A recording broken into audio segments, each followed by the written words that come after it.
តលតែត្រូវការសម្លេងទើបនឹកឃើញខ្ញុំមើលដឹងថានាងជាពេទ្យដ៏ល្អ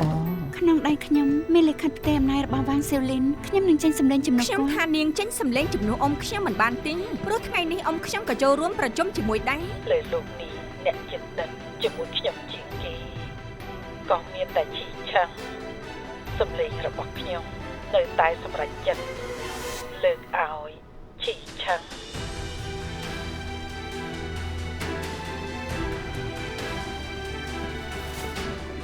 យាយជីនបន្តទីក្រៅពីសម្លេងអ្នកស្រីវ៉ាន់ស៊ីលីនមានអ្នកណាលើកដៃឲ្យបញ្ជីឈ្មោះទី1ទៀតទេ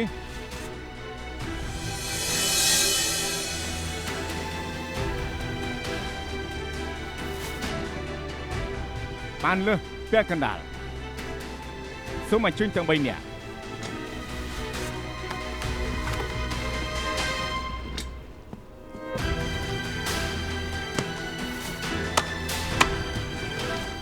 ចំណែកអ្នកដែលមិនមែនជាកម្មការអញ្ជើញចេញពីបន្ទប់ប្រជុំទៅ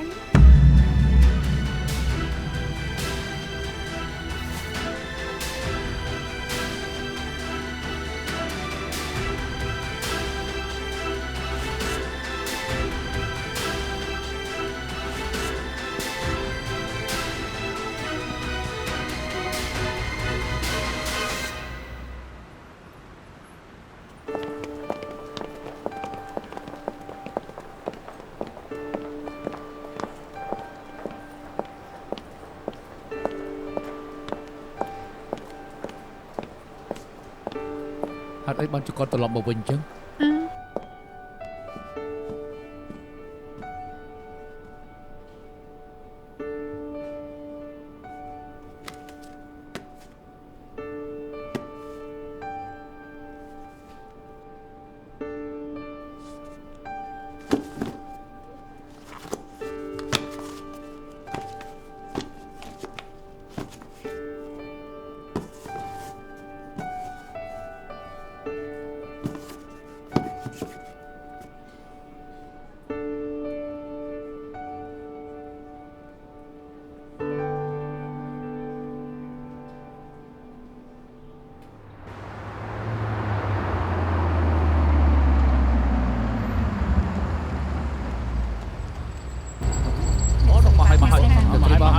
ពីផ្ដល់បទស្រីមកអ្នកស្រីវ៉ាងអ្នកស្រីវ៉ាងមកហើយកុំជុលអរុនសួស្ដី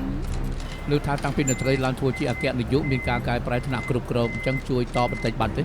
គ្រប់គ្នាសុទ្ធតែបានដឹងថាគ្រប់មីងឡាងកើតហេតុការណ៍មិនល្អមកមួយរយៈហើយដូច្នេះរឿងដំបូងដែលខ្ញុំចូលកាន់តំណែងគឺធ្វើឲ្យអ្នកកាន់ភាគហ៊ុនមានជំនឿចឹង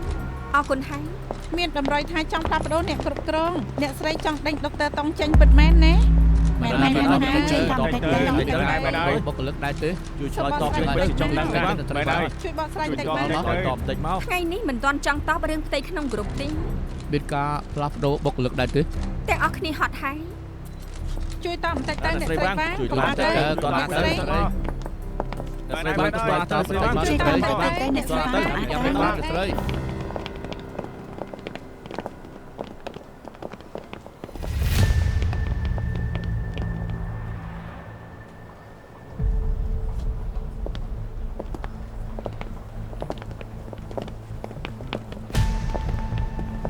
ជួបគ្នាក៏ល្អហើយដុកទ័រតំខ្ញុំចង់បើកប្រជុំពីគ្រោះការផ្លាស់ប្ដូរបុគ្គលិកថ្នាក់គ្រប់គ្រងសុំទោសផង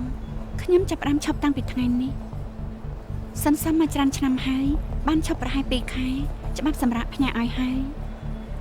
នាងមកធ្វើការថ្ងៃដំបូងទៅមិនដឹងដែលខ្ញុំមកដើម្បីប្រាប់ការងារដល់កូនចៅ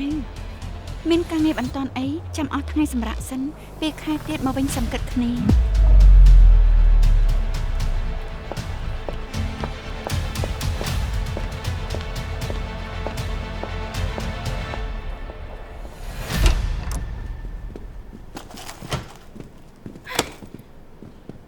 មិនចាំបាច់ខឹងទេមកពីគេបាក់មុខបានជាគេមករឹង Bank AKL ប្រាប់មកចុងខែនេះមានបំណុលត្រូវសងមួយចំនួននិយាយមកកម្ចី300លានទាំងការទាំងដើមចុងខែនេះត្រូវឡើង80លាន បញ្ហាគឺយើងគ្មានលុយបង្វិលច្រើនយ៉ាងនេះទេ មិនក៏តាន់ហន់យ៉ាងនេះ តាមពិនត្រូវសងតាំងពីខែមុនតែខាង bank ដឹងថាយើងកើតរឿងទើបអនុគ្រោះឲ្យដុកទ័រតុងក៏ដឹងរឿងនេះដូចគ្នាតុងអេយៀនទៀតហើយចេតនាជីករណ្ដៅឲ្យខ្ញុំលូនចុង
ជួយឆៃខ្យល់កង់ឲ្យផុតណាអ្វីផ្សេងទៀតគ្មានបញ្ហាទេបាទអរគុណ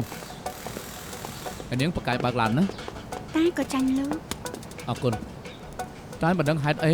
នាងព្រមឲ្យខ្ញុំវ៉ាននាងទេ ខ្ញុំថាលោកគិតច្រើនពេកហើយ ជួនកាលខ្ញុំគិតច្រើនពិតមែនខ្ញុំគិតថានាងដឹងហើយ Bank AKL នឹងមាន CEO ថ្មីតែថ្ងៃនេះគឺជាថ្ងៃសម្រាប់មិនចង់និយាយការងារទេ ប្រធានវាកាត់ផ្នែកគ្រូមីងឡាងដុកទ័រតុងអេយៀន តែតើជាវសួស្ដី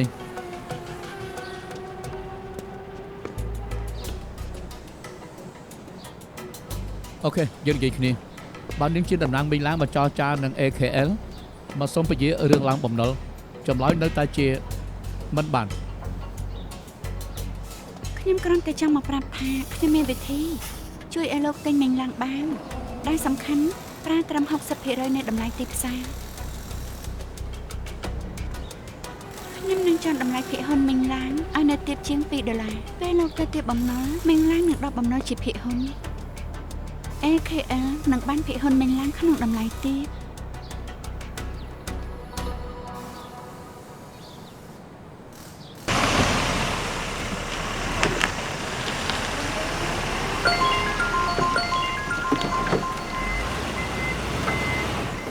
អាឡូ ខ្ញុំទើបបានដំណឹងពីប៉ូលីសឆេកក្រោយការត្រួតពិនិត្យច្បាស់ហើយថាហេតុការណ៍ធ្លាក់យន្តហោះរបស់ស្វាមីអ្នកស្រីនិងគ្រួសារអាចទៅរួចថាមិនមែនជាអបតហេតុ មិនមែនឧបដិហេតុមានអ្នកធ្វើហើយអ្នកណាធ្វើ កំពុងតែស៊ើបអង្កេត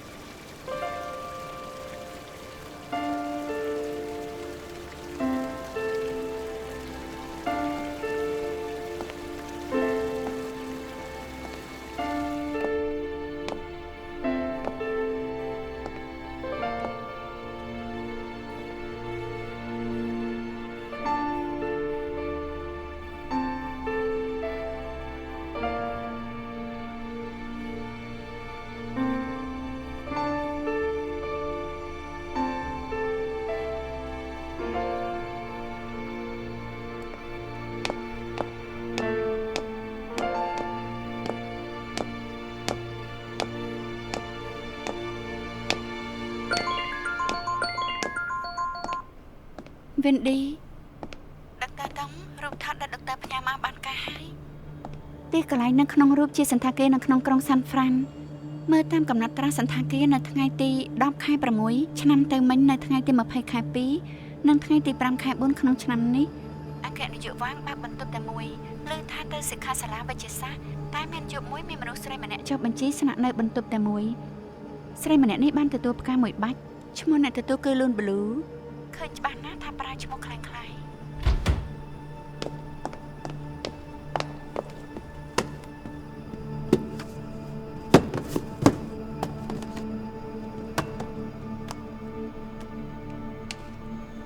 អ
មេធាវីម៉ែន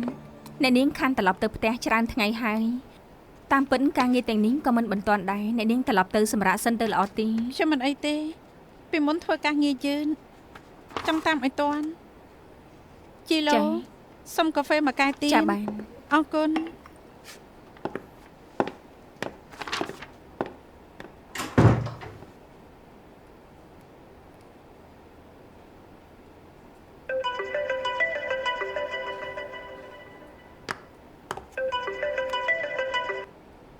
អាឡូប៉ូលីសអន្តរជាតិមែនគឺខ្ញុំ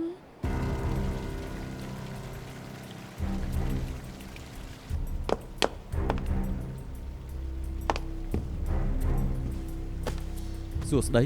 ព្រោះតែជារឿងសម្ងាត់ទើបអញ្ជើញពួកអ្នកស្រីមកនិយាយគ្នានៅផ្ទះមុនពេលកើតហេតុពួកគាត់3នាក់ឪកូនមានត្រង់ណាដែលខុសប្រក្រតីដែរទេ អត់មែនទេ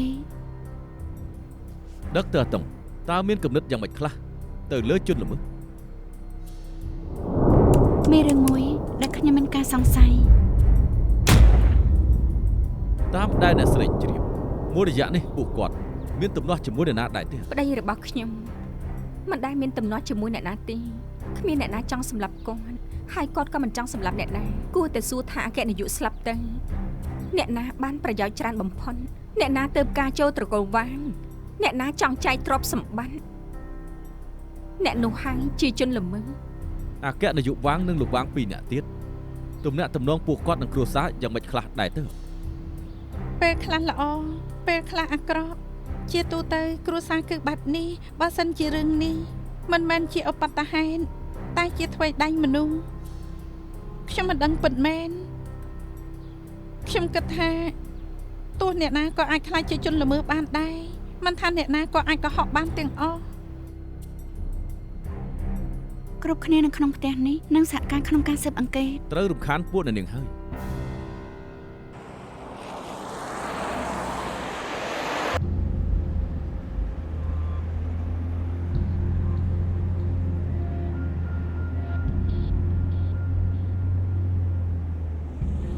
ខ្ញុំជឿថាហេតុការណ៍មិនមែនដោយពួកនាងគិតទោះខ្ញុំសរុបមិនបានតែខ្ញុំក៏ចង់ដឹងការពិត ក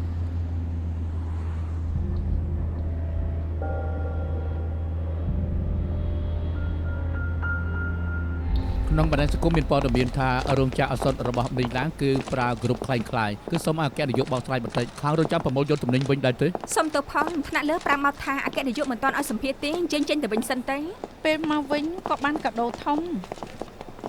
ចេញព័ត៌មានពេលណាភីហ៊ុនមីងឡាងដាំក្បាលចុះមិនខាន វាងជាជាងដោះស្រាយបញ្ហាបែបនេះជាការជួយយើងបានច្រើនមែនទែនដែលជាជាងនឹងចិនបានធ្វើបែបនេះគ្រាន់តែចង់មានមុខចំនួន ត្រូវគេចាប់កំហុសបានផោះតាំងមានទាំងព្រមល្បិចថោកទាបតែអួតខ្លួនក្រាន់បើ កាត់រឿងនេះឡើងពួកគេប្រហែលជាខ្លាចហើយផោះតាំងមួយនេះទុកសិនទៅ ចាំមើលពួកគេសិនទៅចាំគិតគ្នា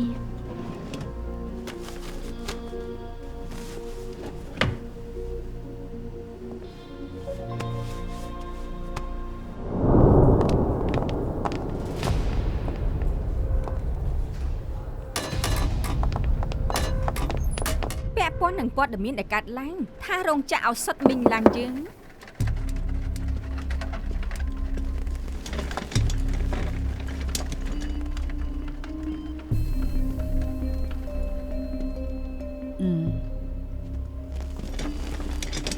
សូម្បីតែក្រុមសុខាភិបាលក៏ចូលមកជ្រៀតជ្រែងយើងឲ្យឯងអង្គុយតំណែងអគ្គនាយករឿងតូចតាចប៉ុណ្ណឹងក៏ចាត់ការមិនបានធ្វើឲ្យយើងត្រូវហោះមកពីម៉ាកៅដើម្បីជេរឯង មិនមែនទេលោកអ៊ំខ្ញុំស៊ើបដឹងហើយថាមេការក្នុងរោងចក្រឱសថទទួលលុយពីអ្នកក្រៅធ្វើរបាយការណ៍คล้ายៗចេតនាធ្វើបាបយើងខ្ញុំដេញគេចេញហើយ ថ្ងៃនេះច្បាស់ជាមានអ្នកកសាន្តមក ខ្ញុំពិគ្រោះជាមួយផ្នែកទំនាក់ទំនងរឿងទប់ទល់ហើយតែមុននេះមានប្រជុំពិសេសត្រូវដោះស្រាយបំណុលដែលបែងទីមទី ខ្ញុំមានមធ្យោបាយហើយ ទាំងអស់គ្នាជួបអ្នកបង្ករឿងក៏ល្អហើយតែភាគហ៊ុនមីងឡាំងធ្លាក់ចុះរហូត Bank AKL ក៏មកទារបំណុលវាតម្លៃតាមសភាពហិរញ្ញវត្ថុរបស់មីងឡាំងពេលនេះវិធីមួយគត់ដែលអាចធ្វើបានគឺលក់ភាគហ៊ុនដោះបំណុល នេះបានន័យថាលក់ភាគហ៊ុនក្នុងតម្លៃទាបមែនទេ មិនចង់ខាតដើមពេលនេះមានតែផ្លូវមួយនេះគុណ ខ្ញុំជំទាស់ចង់លក់ក៏លក់គ្នាឯងទៅខ្ញុំមិនពាក់ព័ន្ធទេអគ្គនាយកអ្នកត្រីវ៉ាងនិយាយត្រូវពួកយើងឲ្យនាងធ្វើអគ្គនាយកមានច្រើនយ៉ាងដែលនាងត្រូវទទួលខុសត្រូវ លោកមានមធ្យោបាយហើយនៅ មិនលឿនដល់ម្លឹងទេ ម្សិលមិញខ្ញុំទេសួរលោកប្រាប់ថាថ្ងៃនេះនឹងប្រាំ ខ្ញុំប្រាប់ឲ្យរកមនុស្សមកធ្វើពពែ ហើយធ្វើយ៉ាងម៉េចទៀត ទុកចិត្តចុះនៅទីប្រជុំជនខ្ញុំនឹងនិយាយកាន់ជើងដល់នាងគ្មាននរណាចង់ឃើញមីងឡាំងស្លាប់ទេដូច្នេះផ្លូវដែលល្អបំផុតគឺនាងយកពាក្យហ៊ុននាងទៅដោះដូរបំណុលទៅ ខ្ញុំឯកភាព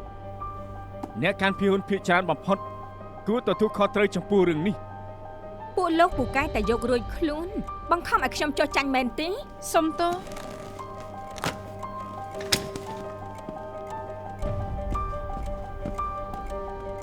បានហើយយើងជាមនុស្សដែលមានហេតុផលបើចាំបាញ់យើងក៏មិនចូលខាងសាច់ញាតិដែរស៊ីងហ្វាងខំស្នើវិធីដោះស្រាយឯងគួរតែសហការដើម្បីចាត់ការរឿងនេះហាមអូសបន្លាចបន្តទៀត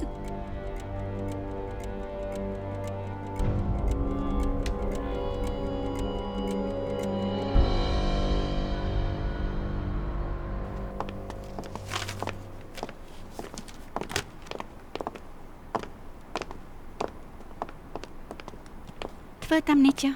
ចា៎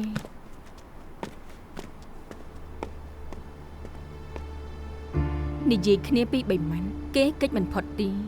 ឈីឆឹងព្រមប្រាប់ភាគហ៊ុនខ្លួនឯងដោះស្រាយបំណុលដោយដែលនាងបានគិតទុំ តើដែលត្រូវទទួលយូរឬឆាប់ត្រូវតែទទួល បានន័យថារឿងមីក្រុងនាងជាអ្នកផ្សព្វផ្សាយ គេជាអ្នកបង្កប់ក្របបែកទោះជាយ៉ាងណាគេត្រូវតែទទួល មិនអីទេ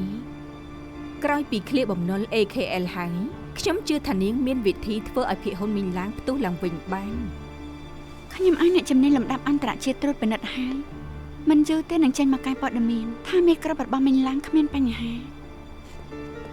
ខ្ញុំដឹងថាគោលបំណងនាងគឺចូលគណៈកម្មការឲ្យតែមានផលល្អចំពោះមីងឡាំងខ្ញុំរីករាយស្វាគមន៍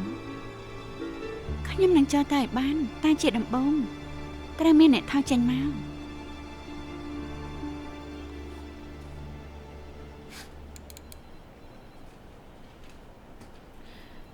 មិនទំនេរទៀតហើយកន្លែងចាប់អារម្មណ៍មិនដែលទំនេរកន្លែងទំនេរមើលទៅក៏មិនគួរ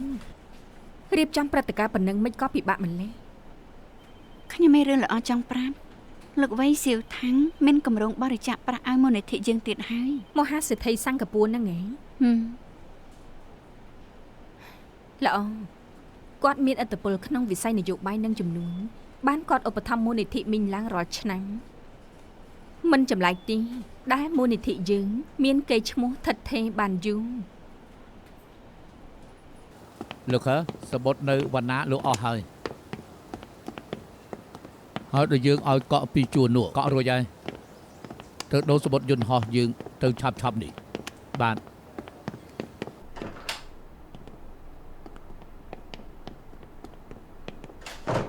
សូមទៅផងចាំយូរហើយមែនទេកំពុងរវល់ខនសឺតកូនប្រុសនៅវណ្ណា លោកខើ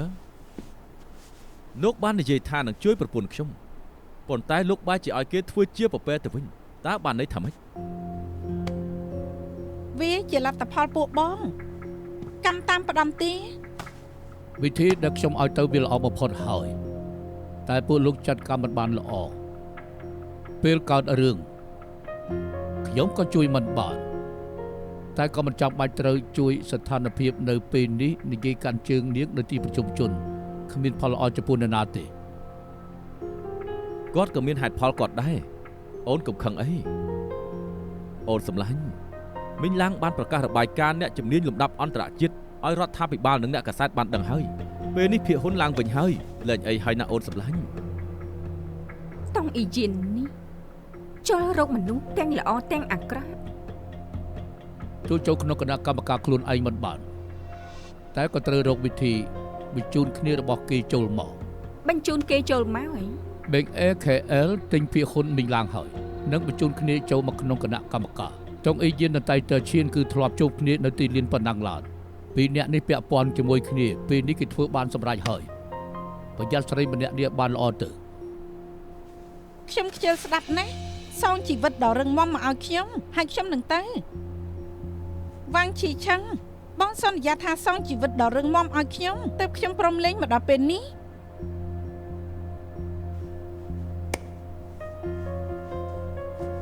ឈីស៊ីនវាជារឿងពីរផ្សេងគ្នាចាំនិយាយគ្នាពេលក្រោយកុំរំខានលោកខើ អូមិនអីទេបន្តទៀតចុះ ណាស់ហើយចុះរបស់ខ្ញុំនឹងយកមកវិញដោយវិធីខ្ញុំ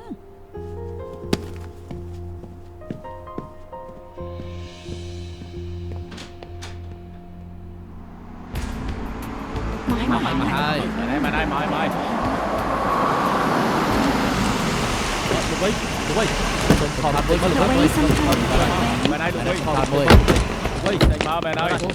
វិញ មែនហើយ សុំថតរូបតិចមកលោកវិញលោកវិញសុំថតរូបតិចមក សូមថតរូបទេមកលោកវិញ សួស្ដី មកដល់សុំថតមួយសុំថតមួយ លោកវិញសំផនមួយលោកវិញលោកវិញសំផនមួយ ថតរូបទេមកលោកវិញ បាទហើយ លោកវិញសំផនមួយ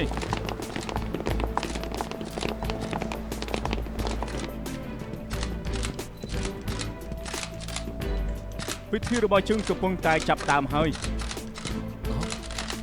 អញ្ជើញអង្គុយលោកខើថ្ងៃនេះគ្មានប្រជុំលោកក៏អញ្ជើញមកដែរ មានអ្នកមានបនបរិច្ចាគលុយឲ្យយើងខ្ញុំត្រូវមកអរគុណដល់ផ្ទាល់មិនតែប៉ុណ្ណោះអ្នកចិត្តបនម្នាក់នេះគឺលោកវៃ ពួកគេមកហើយសួស្ដី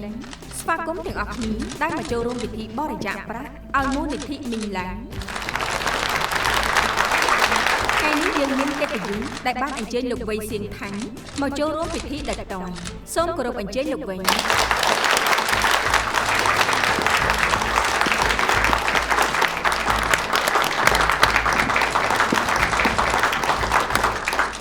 ្ញុំគិតមិនយល់អាស៊ីមានមន្ទីរពេទ្យជួបមុខជាច្រើនហេតុអីលោកវៃសៀវថោមកបរិច្ចាគឲ្យមីងឡាំងរត់ឆ្កាត់ តាំងពីគ្រូរបស់វាងជិនថៅបង្កើតមីងឡាំងវៃសៀវថាំងក៏ជាអ្នកជំងឺរបស់គាត់ហើយកាលនោះលោកខើក៏មិនទាន់ចូលនៅក្នុងវិស័យលោកមិនចាំបាច់ចំណែននោះទេ រកមធ្យោបាយលើកក្រោយរកនៃទុនធំបរិច្ចាគឲ្យយើងខ្លះ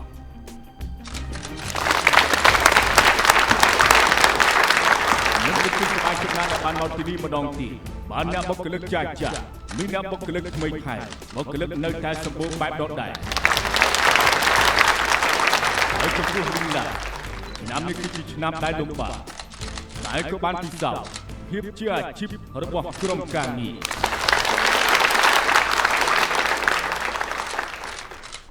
ចំពោះអនាគតរបស់មីងឡាខ្ញុំពូពេញទៅដោយជំនឿចិត្ត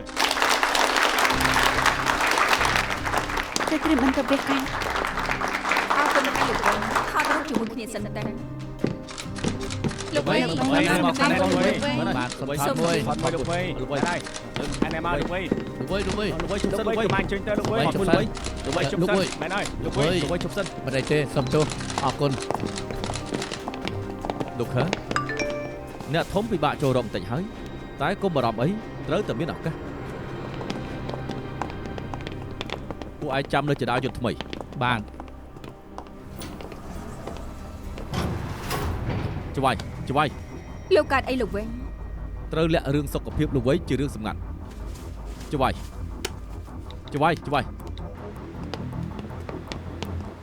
អស់ចាពេកទេដឹងសូម្បីតែយើងក៏ចូលរកមិនបានហេឡានវិញសៀវថងតើ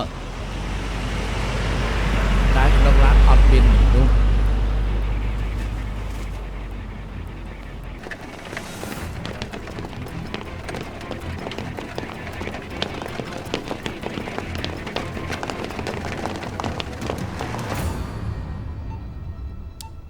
ខ្ញុំអានប្រវត្តិលោកហើយតាមពិនលោកការជំងឺបេះដូងខ្វះឈាមធ្វើឲ្យពេលខ្លះមានអារម្មណ៍វិលមុខហើយឈឺដើមទ្រូង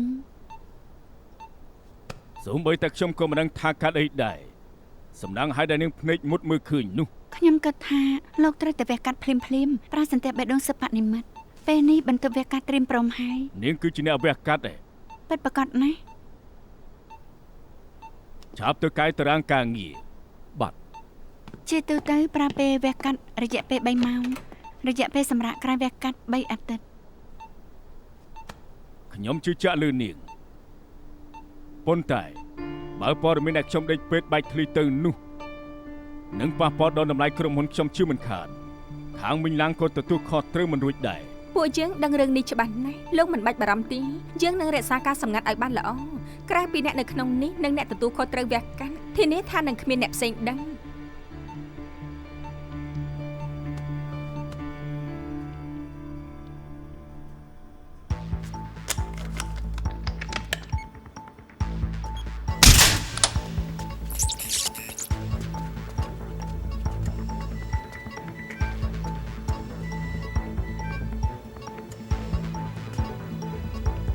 ចាប់ផ្ដើមវះកាត់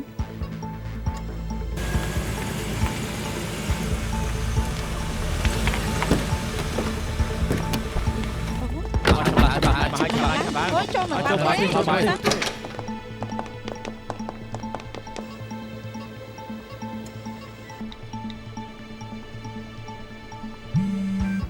ខ្ញុំគឺស៊ីហ្វាឲ្យដុកទ័រតុងទទួល ដុកទ័រតាំងស៊ីហ្វាសុំនិយាយជាមួយ បាន speaker ទៅ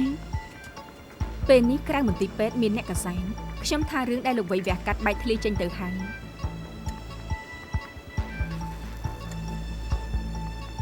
មនុស្សរបស់ផ្នែកវះកាត់ដើមទ្រូងធ្វើការយ៉ាងម៉េចហេតុអីក៏ផ្សព្វផ្សាយព័ត៌មាននេះចេញទៅ នេះមិនមែនជាពេលត្រូវឆ្លោះគ្នានាងគួរទប់ទល់ជាមួយអ្នកកសែតនៅខាងក្រៅ ខ្ញុំដឹងហើយតែនាងគួរតែប្រាប់សិនថាពេលនេះលោកវៃយ៉ាងម៉េចហើយទើបយើងចេញទៅទប់ទល់បាន បើព័ត៌មានដែលខ្ញុំដេកពេទ្យបែកធ្លីទៅនោះនឹងប៉ះពាល់ដល់តម្លៃភាគហ៊ុនក្រុមហ៊ុនខ្ញុំខាងមិញឡានក៏ទទួលខុសត្រូវមិនរួចដែរ ខ្ញុំមានវិធីគ្រាន់តែធ្វើតាមតែបានហើយ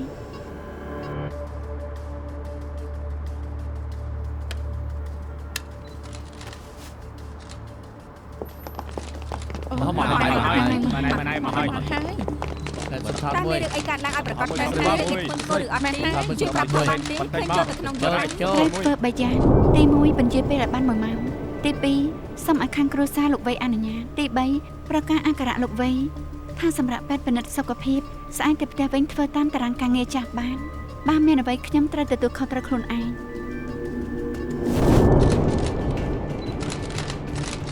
នាងខ្ញុំជួមកឲ្យមន្ទីរពេទ្យមីងឡាំងនិងគ្រួសារលោកវិញសូមបកស្រាយឲ្យគ្រប់គ្នាជ្រាបថ្ងៃនេះលោកវៃមកមន្ទីរពេទ្យមីងឡាំងពិតមែនតែគ្រាន់តែពិនិត្យសុខភាពប្រចាំឆ្នាំ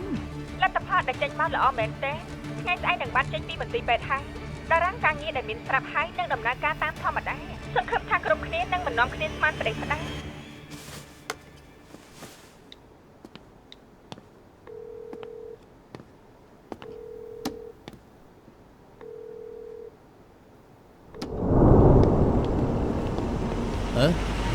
ឡានបកវិញសៀវថងតើតែក្នុងឡានអត់មានមនុស្សអាឡូវិញសៀវថងនៅមន្ទីរពេទ្យមិនទាន់ត្រឡប់ទេ ពិតមែនទេខ្ញុំមិនដឹងទេ អូនសម្លាញ់ប្រញាប់យ៉ាងនេះចង់ទៅណាកើតរឿងអីជាមួយលោកវៃ អត់ទេ អូនសម្លាញ់កុំប្រាប់ណាថាអូនមកទុកចិត្តបងប្រាប់បងមក ដឹងត្រឹមថាធ្ងន់ណាស់ត្រូវវាកាត់ភ្លាមហាមប្រាប់អ្នកណាដាច់ខាតបែកធ្លាចេញទៅច្បាស់ជាលំបាក បងដឹងហើយ ទៅធ្វើការសិនហើយ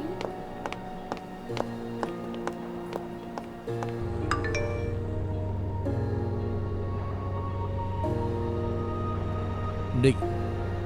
ទេប្រាប់អ្នកកសែតវៃសេដ្ឋាមកស្រួលដេកពេទ្យហើយលើកនេះមិញឡើងមិនរស់ទេព្រមទទួលហើយនិយាយធ្វើដូចជាធ្ងន់ធ្ងរជិតស្លាប់ពេលនេះមកប្រាប់ថាស្អែកទៅផ្ទះវិញ ខ្ញុំធ្វើមិនដឹងទៅមិនក៏លោកមិនតែសួរតង់អីយិនខ្ញុំស្មានតែលោកគ្រាន់តែចង់ដឹងតែលោកយកទៅប្រាប់អ្នកកសែតខ្ញុំត្រូវពិបាកព្រោះលោក ឈួតទេអីអ្នកណាថាខ្ញុំប្រកាស បើមិនមែនលោកតើជាអ្នកណា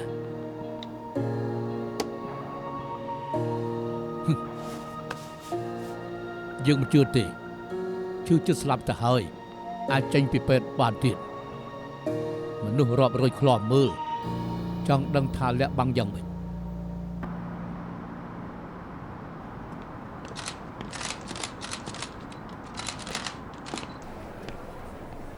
នាងមិនដឹងពិតមែនទេ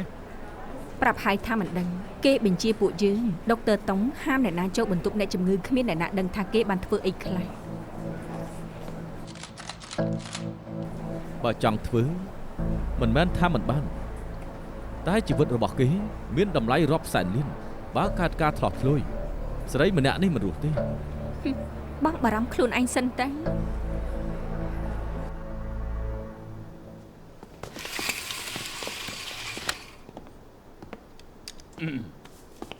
យ៉ាងម៉េចដែរបែបនេះទៅរួចទៀត ពេលគ្រប់គ្នាឃើញលោកហើយប្រកាសជាសប្បាយចិត្ត ចវាយ មិនច្បាច់ឡើយ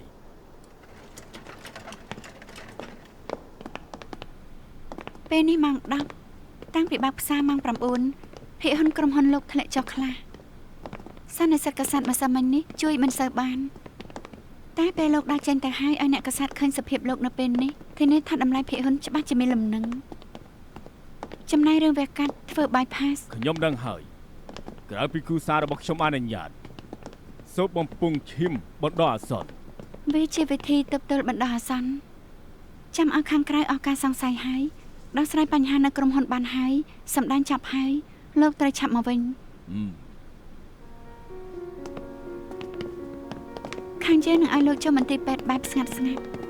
មិនចាំបាច់ភ្ញាក់ផ្អើលឡើយនៅពេលនេះខ្ញុំរឹងមាំល្អណាស់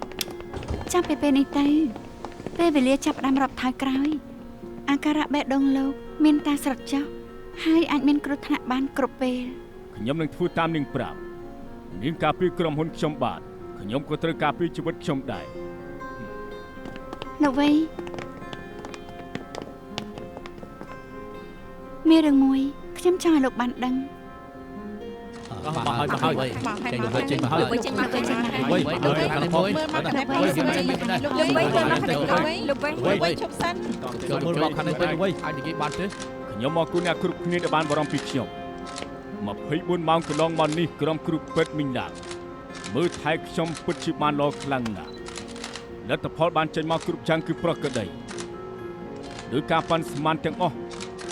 ហើយចុះគ្រប់គ្នានឹងហត់ហើយពេលនេះខ្ញុំត្រូវបញ្ញាប់ទៅចូលរួមពិធីបុកគ្រឹះគ្រប់គ្នាមិនចាំបាច់ទៅតាមខ្ញុំក៏បានដែរណា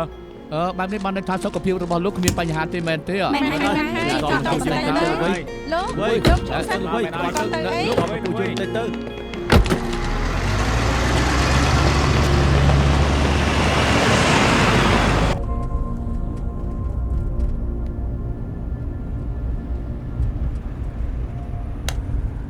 ត្រូវវាបំផន់ភ្នែកទៀតហើយ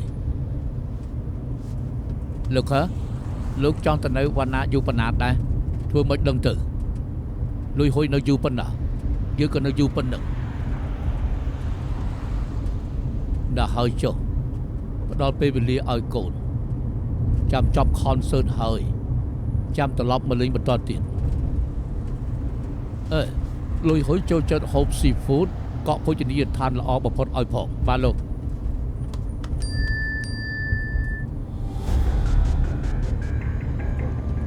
កម្មការមីឡានប្រាប់មកបើកអង្គប្រជុំពិសេស server ត្រឡប់ឡានហុយមិនបាច់ទេប្រជុំស្អីទៅយើងត្រូវឡើងយន្តហោះមានការស្នើទម្លាក់លោកចុះពីតំណែងថាម៉េច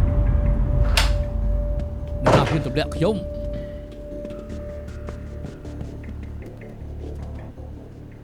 ដុកទ័រតុងនាងមិនមែនកម្មការចូលមកយ៉ាងម៉េច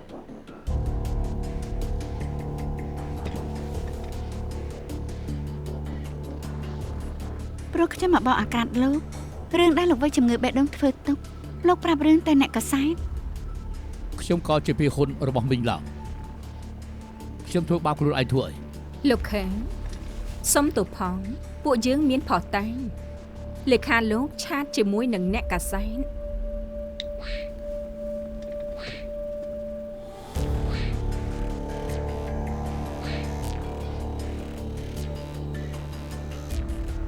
ឆាតទាំងនេះដុកទ័រតុងផ្ញើពួយជើងអស់ហើយមិញនេះលោកនិយាយខ្លួនឯងលោកមានភាគហ៊ុនហេតុអីលោកធ្វើបាបមីងឡាងបែបនេះ15ឆ្នាំមុនលោកទិញបរិក្ខារពេទ្យឲ្យមីងឡាងតែបែរជាទទួលសំណូកស៊ីលុយអាប់អគ្គនាយកបកអាក្រាតដេញលោកចេញត្រូវ ICAC ត្រួតពិនិត្យគំនុំនេះលោកចង់សងសឹកបរិក្ខារពេទ្យទាំងនេះមានកំងពិតមែនខ្ញុំមិនដែលធ្វើឲ្យមីងឡាងខាតប្រយោជន៍ ICAC ក៏ប្តឹងខ្ញុំមិនបាននេះប្រតាអគ្គនាយកមានមេត្តាឲ្យលោកនៅក្នុងវិស័យវិទ្យាសាស្ត្របន្តទៀតបានតែលោករមិលគុណបង្ករឿងខាងក្រៅមិនថាទេតែលោកបង្កប់ខ្លួនមកបំផ្លាញពួកយើងខ្ញុំចិត្តដិតជាមួយលោកវិញគាត់ដឹងហើយថាលោកប្រើក្រុមហ៊ុននិងជីវិតរបស់គាត់ធ្វើជាឧបករណ៍គាត់ខឹងខ្លាំងណាស់ខាងលោកវ័យខ្ញុំនឹងបកស្រាយប្រាប់គាត់នឹងខ្លួនឯងគាត់មិនជួបលោកទេ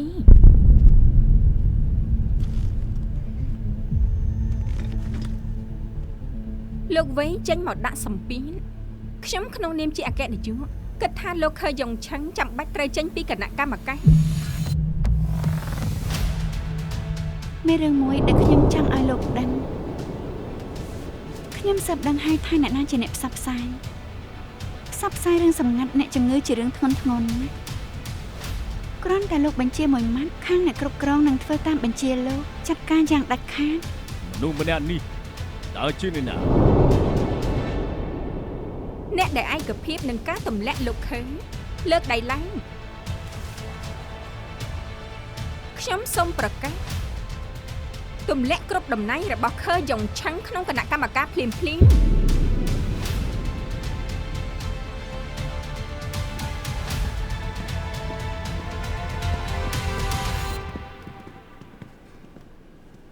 អូខេបំបាយជួបបានហើយមែនទេយើងនិយាយអញ្ចឹងពេលណាដេញអ្នកចង់ដេញជោគជ័យហើយអ្នកធ្វើអីទៀតអគ្គនាយកយើងមានរឿងចង់ស្នើអញ្ចឹងលោកអ៊ំយើងសុំឲ្យវាងឈីឆឹងចុះចេញពីតំណែងក្នុងគណៈកម្មការលោកអ៊ំទី1ឯងជាអ្នកណែនាំខើយ៉ុងឆឹងចូលមកនាំខ្មាំងចូលផ្ទះទី2រឿងរបស់លោកវ័យពិសោធន៍ហៅថាឯងគ្មានភាពវៃឆ្លាតក្នុងការទប់ទល់តើឲ្យធ្វើមេដឹកនាំមីនឡាងយ៉ាងម៉េចបានសំណាងដែលដុកទ័រតុងឆ្លៀសវៃគិតរកវិធីជួយដោះស្រាយវិបត្តិលើកនេះបានមានកាយ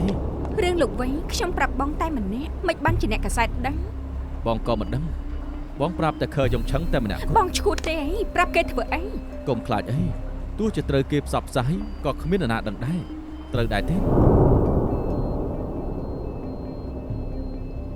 ខ្ញុំយល់ស្របនឹងការទម្លាក់វាងឈីឆឹង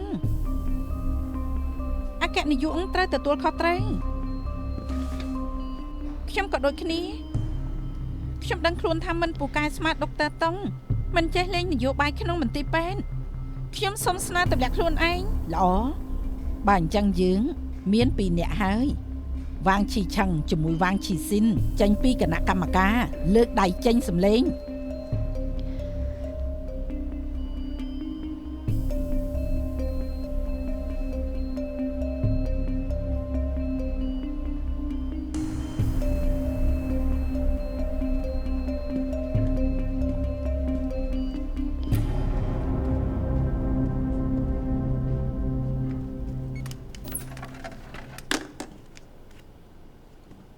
ដែលសុំឲ្យនៅបន្តមិនរំខានពីទីមែនទេ មានអ្វីចង់និយាយជាមួយខ្ញុំមែនទេ កុំគិតថាខ្ញុំកាត់ការសាច់ញាតិខ្ញុំនៅតែស្រឡាញ់ឈីឆឹងដដែលតែក្រោយពីឃើញយងឆឹងចេញទៅហើយអ្នកបន្តត្រូវតែជាគេខ្ញុំមិនចង់ឲ្យគេចាញ់អស់សភាពឲ្យចេញដើម្បីបន្ថយការធ្វើបាបគេឲ្យតិចបំផុត ចំណុចខ្សោយរបស់ឈីឆឹងគឺគ្មានចំណុចចិត្តជាស្រាលស្រួលឲ្យគេគ្រប់គ្រងគេមិនដូចជាអ្នកផ្សេងគ្មានចេតនាបំផ្លាញមិញឡើងមានអ្នកគិតអាក្រក់លើគេមែនទេ ក្រៅពីទិសមុខអ្នកផ្សេងឡើងបលាំងនាងមានសមត្ថភាពកម្ចាត់ខើយងឆឹងក៏មានសមត្ថភាពកម្ចាត់គ្រប់គ្នា អ្នកស្រីគិតថាខ្ញុំពូកែដាំម្លឹងហី នាងមានចិត្តមហិច្ឆតាមានសមត្ថភាពមានក្បាច់ស្នៀតចង់ចូលគណៈកម្មការជាអ្នកសម្រាញ់ទោះបីជាមុននេះចាញ់គេម្ដងហើយតែអំឡុងពេលនេះនាងបានពិសោធន៍ឲ្យខ្ញុំឃើញតទៅនេះខ្ញុំលែងហ៊ានមើលស្រាលនាងហើយខ្ញុំជឿថាមិនយូរទេនាងនឹងសំបំណង ខ្ញុំជឿដំណើរ មុនប្អូនស្រីខ្ញុំស្លាប់គេបានផ្ដាំថាឲ្យខ្ញុំជួយការពារមីងឡាងឲ្យបានល្អអ្វីដែលគេបានធ្វើគឺដើម្បីស្វាមីរបស់គេខ្ញុំក៏ចង់ឲ្យនាងធ្វើដូចគេធ្វើជាភរិយាវាងជិនថៅធ្វើដើម្បីគេធ្វើដើម្បីមីងឡាង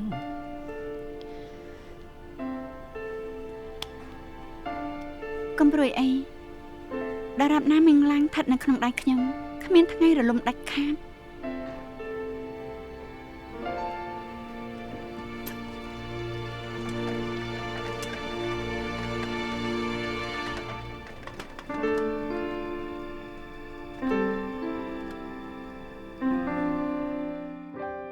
假使心中失去穩妥，雙手可否記得擁抱？